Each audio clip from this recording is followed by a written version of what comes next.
ظلم په وحشت په زولنو په زنځیرونو او زمونږ د خودوخیلو او د مندن فیصله دا ده چې ووټ په ورکوو دلاور خان له په لګونو یو خوا نشنلیان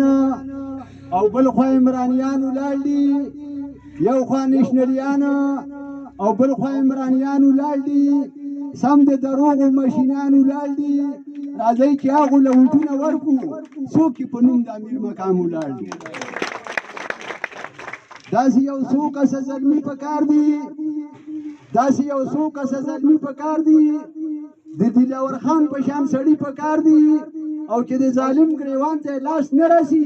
نو هغې لاسونو له بنګړي پکار دي د کربوړي نه خامار جوړېږي نه چرمخکۍ نه چمچمار جوړېږي نه او که ګیدل تر څوارلسمه تعلیم وکړي د چرګانو څوکیدار جوړېږي نه او که منګک له د تمام ملک پاسپورټو کې د پیشو په کورې لار جوړېږي نه. والسلام.